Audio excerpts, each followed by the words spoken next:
जय श्री राम। भविष्य दर्शन चैनल में आप सभी दर्शकों का हार्दिक स्वागत है। 11 तारीख को मोक्षदा एकादशी का व्रत आने वाला है। ये जो मोक्षदा एकादशी होती है ये अपने पितरों के उद्धार के लिए होती है।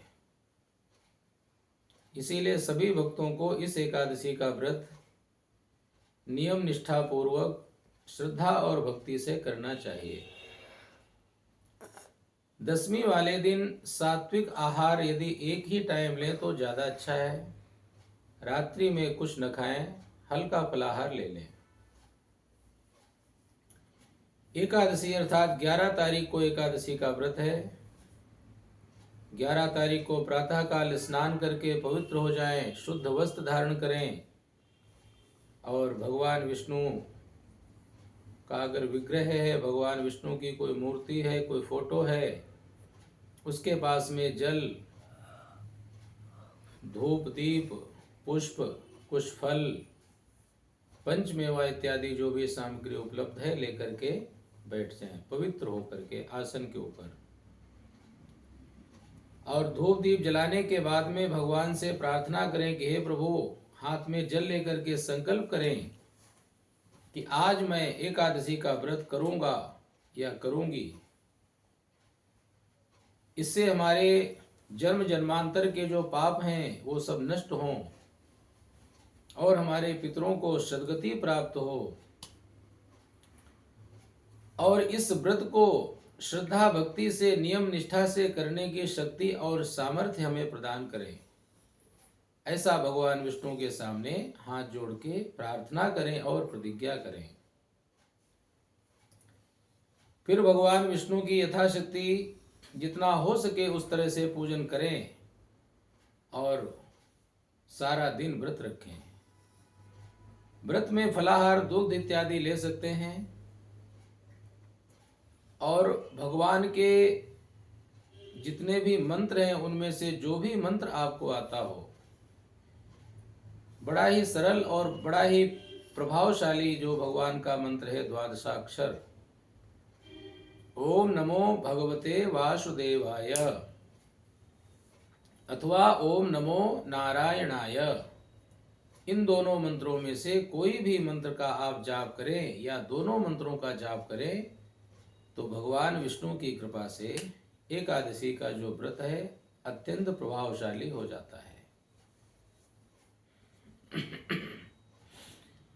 भगवान कृष्ण से एक बार युधिष्ठिर महाराज जी ने पूछा, युधिष्ठिर ने कहा कि हे कृष्ण, इस एकादशी का महत्व क्या है? इस व्रत को पहले किसने किया है? इस व्रत को करने से क्या लाभ मिलता है? भगवान कृष्ण ने कहा कि हे राजन, ध्यान से सुनो। भगवान कृष्ण कहते हैं, चंपक नाम के नगर में एक बड़ा ही धर्मात्मा राजा अपने पुत्र की तरह अपनी प्रजा का पालन किया करता था। उस राजा का नाम था वैखानस। बड़े बड़े यज्ञ किया करता था, ब्राह्मणों को दान दिया करता था, दीन दुखियों की भी सहायता किया करता था और उसके नगर में बड़े बड़े विद्वानों की गोष्ठियां हुआ करती थीं, शास्त्रार्थ हुआ करते थे। बड़े बड़े वेदज्ञ ब्राह्मण उसके राज्य में रहा करते थे। ब्राह्मणों का बड़ा ही आदर सत्कार किया करता था। एक बार रात्रि में राजा जब अपने शयन कक्ष में शयन करने के लिए गया, रात्रि में गहरी निद्रा आई और निद्रा में उसने एक स्वप्न देखा।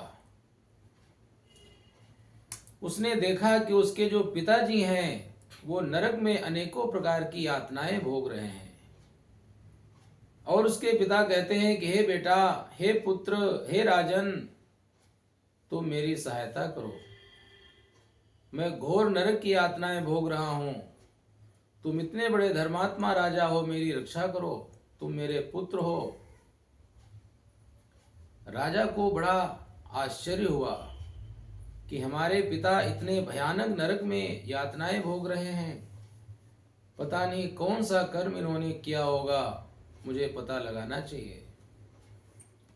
राजा को फिर रात्रि में शेष रात्रि जो बची थी उसमें नींद नहीं आई। प्रातः काल उठ करके अपने मंत्रियों को बुलाया और मंत्रियों की सलाह से बड़े बड़े जो उसके राज्य में विद्वान ब्राह्मण रहते थे सभी को आदर के सहित बुला करके उन्हें प्रणाम किया। आसन के ऊपर बिठा करके उनसे पूछा कि हे ब्राह्मण देवताओं, रात्रि में मैंने जो स्वप्न देखा है उस स्वप्न का क्या फल है? मेरा मन बड़ा विचलित हो रहा है। ब्राह्मणों ने बहुत विचार विमर्श किया। उसके बाद में कहा कि हे राजन, हम सब वेद शास्त्र पुराणों के ज्ञाता हैं, लेकिन हमसे भी बड़े एक बहुत सिद्ध महापुरुष यहाँ से थोड़ी दूर पे आप जाएंगे, एक जंगल में पर्वत नाम के मुनि रहते हैं। वो बड़े ही तपस्वी और त्रिकालज्ञ हैं। उनके पास में यदि जाकर के आप अपने इस प्रश्न का समाधान पाना चाहें तो वो त्रिकालज्ञ होने की वजह से आपके इस प्रश्न का सही समाधान कर पाएंगे।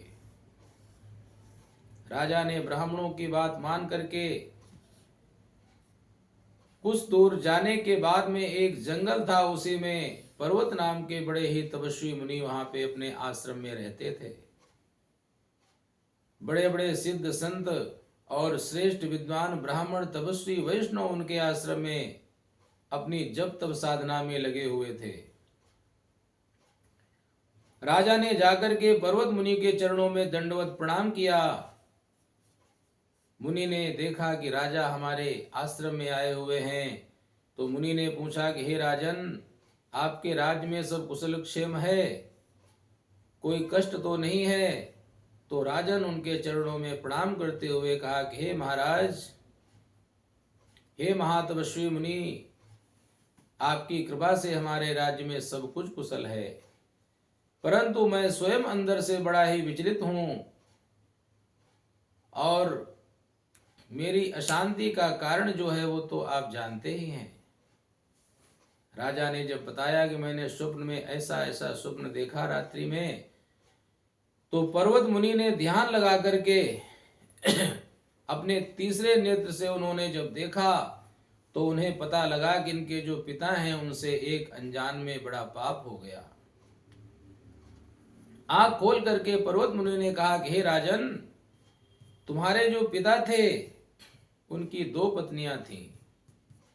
एक पत्नी से वो अत्यंत अधिक प्रेम किया करते थे और दूसरी पत्नी से अधिक प्रेम न करके उसके पास में बहुत कम जाया करते थे। यही कारण है कि जो दूसरी पत्नी थी जिससे वो प्रेम ज्यादा नहीं करते थे, उसे जब ऋतु काल आया तो उसने आग्रह किया ऋतुमती होने के कारण, लेकिन उन्होंने उसकी उपेक्षा की, जिस कारण से उन्हें महान पाप लगा है और उसी पाप के कारण वो नरक की यातनाएं भोग रहे हैं। राजन ने कहा कि हे महाराज, जिस पुत्र का पिता नरक की यातनाएं भोग रहे हो उस पुत्र के होने का क्या फायदा है? क्योंकि पुम नामक नरक त्रायते इति पुत्रः, पुम नामक नरक से रक्षा करने के कारण ही तो मैंने पुत्र कहा जाता है, और अगर पुत्र के होते उसके पिता को कष्ट हो तो उस पुत्र का क्या फायदा? कृपा करके आप ऐसा कोई उपाय बताएं कि मैं अपने पिता के इन कष्टों को दूर कर सकूं। पर्वत मुनि ने कहा कि हे राजन, मार्ग शीर्ष शुक्ल पक्ष की जो एकादशी है उसे मोक्षदा एकादशी कहते हैं। इस एकादशी का तुम अपने पूरे परिवार के सहित, कुटुंबी जनों के सहित बड़ी श्रद्धा भक्ति से विधि विधान से इसका व्रत रखो, और व्रत रखने के बाद द्वादशी में जब पारण करेंगे उसके बाद में इस व्रत का संकल्प करके अपने पिता के निमित्त समर्पित कर दो, तो उस व्रत के पुण्य के प्रभाव से जो तुम्हारे पिता नरक की यातनाएं भोग रहे हैं वो स्वर्गलोक को चले जाएंगे, उनका कल्याण हो जाएगा, उनकी सद्गति हो जाएगी।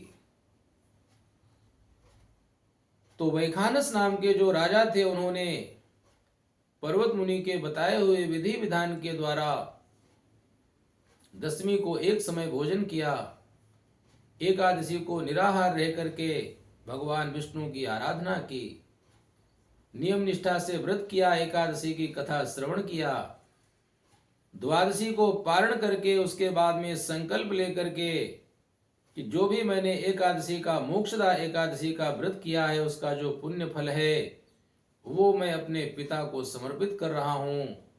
इस व्रत के प्रभाव से उनके जितने भी दुष्कर्म हैं, पाप हैं, नष्ट हो जाएं और वो सद्गति को प्राप्त हो जाएं। इस प्रकार से जब उन्होंने अपने व्रत के पुण्य का संकल्प करके उनको दान किया, तो कहते हैं कि आकाश मंडल से उनके पिता की आवाज सुनाई पड़ी कि हे पुत्र, तुम्हारे एकादशी के व्रत के प्रभाव से, पुण्य के प्रभाव से आज मेरी सद्गति हो गई, तुम धन्य हो, तुम्हारी यश और कीर्ति सदैव अमर रहे।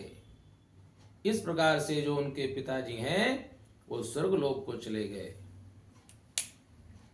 भगवान कृष्ण कहते हैं कि हे युधिष्ठिर, जो मनुष्य जिस कामना को लेकर के इस व्रत को करता है उसकी वही कामनाएं पूर्ण होती हैं।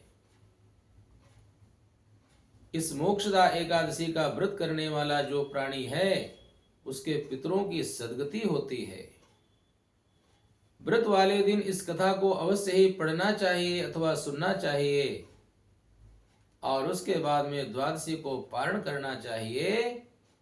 इस तरह से जो मनुष्य इस व्रत को करते हैं उनके पितरों की सद्गति होती है और व्रत करने वाले के सारे पाप नष्ट हो जाते हैं। बोले सच्चिदानंद भगवान की जय।